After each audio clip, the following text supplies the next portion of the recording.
Lorsque BMW décide de développer la troisième génération de la BMW Z4, elle avait comme mission de s'en prendre à des modèles de taille comme la Porsche Boxster et la Mazda MX-5, alimentés par un... Johan, c'est pas une BM. Ah, c'est vrai. La Toyota Supra est de retour. Cette légende qui s'est d'abord fait un nom dans les jeux vidéo comme Gran Turismo pour ensuite devenir la star du film Rapide et Dangereux est aujourd'hui l'une des sportives japonaises les plus iconiques de sa génération. La Supra s'est rapidement fait respecter dans le monde du tuning grâce à son moteur 6 cylindres en ligne biturbo. Ce moteur lui permettait d'atteindre des performances inimaginables. Aujourd'hui, il est fréquent d'apercevoir sur les circuits un de ces moteurs avec plus de 1000 chevaux sous le capot.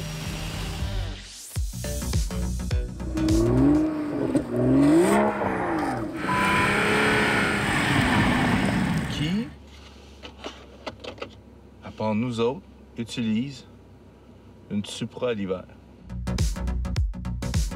Comment déclasser un hit? Toyota aurait pu prendre l'architecture de la Lexus LC comme plateforme, tout en se servant de son V8 5 litres qui est tout aussi increvable, afin de s'assurer qu'il ne se fasse pas éclipser par sa devancière en matière de performance. Oui, mais un V8, ça aurait pas marché, là. C'est un 6 en ligne, ça prend d'une Supra. J'y arrive, Nick, là, je m'en viens. C'est pour cette raison qu'au lieu de concevoir un tout nouveau 6 en ligne pour une seule voiture qui se vendrait de toute façon en quantité limitée, Vas-y. Toyota décida de s'allier avec un constructeur qui s'y connaît bien en 6 en ligne, BMW. En effet, ici, il s'agit d'une grossière BMW Z4 sur laquelle on a apposé une carrosserie un peu plus sexy qui s'inspire du concept FT1, qui a été dévoilé au Salon de Détroit en 2014. Toyota signe le chèque, BM s'occupe de l'architecture, de la mécanique et même de l'assemblage, qui s'effectue chez le spécialiste Magna Steyr en Autriche, aux côtés de la Z4. Si vous voyez que le paysage en arrière de moi roule pas, puis que vous entendez le son du moteur,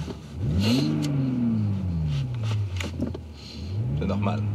Sous le capot de la Supra se cache donc un 6 cylindres turbo de 3 litres d'une puissance de 382 chevaux et 360 livres-pieds de coupe. C'est d'ailleurs le même moteur qui alimente la Z4 M40i, mais aussi la M340 et la M440i. Idem pour la boîte de vitesse à 8 rapports. Il aurait dû en faire en manuel. Il n'a pas de manuel. Je vais te dire, bien franchement, il aurait dû avoir des pneus cloutés. Là. Probablement 4x4 aussi. Ouais, je t'aboute, là.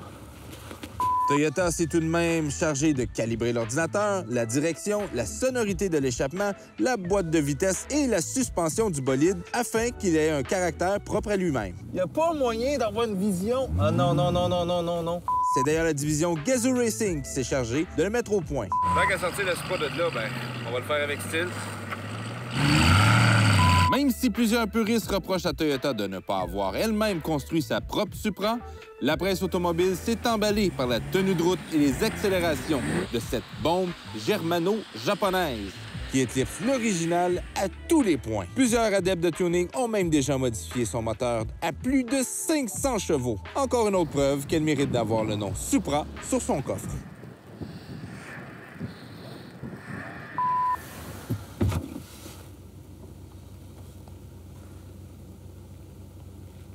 Je veux pas de commentaires. T'as-tu compris? De plus, en partageant les coûts de production avec BMW, Toyota est en mesure de maximiser ses marges de profit et éviter de se retrouver dans le même pétrin financier que dans le passé. Finalement, peu importe ce qu'on dit, cette Supra... Z4, Supra. C'est ça, c'est mon jeu de mots. Ah. Et une bête de performance comme il ne s'en fait plus. Vendu à un prix de départ de 69 959, sachez qu'il existe une version 4 cylindres de 255 chevaux pour la modique somme de 58 659 $. Celle-là, on pourrait l'appeler Celica. Alors, on s'est dit que la meilleure façon d'essayer une voiture au Canada, c'est de l'essayer à l'hiver. Et c'est ce qu'on a fait avec la Supra. Ça a super bien fini.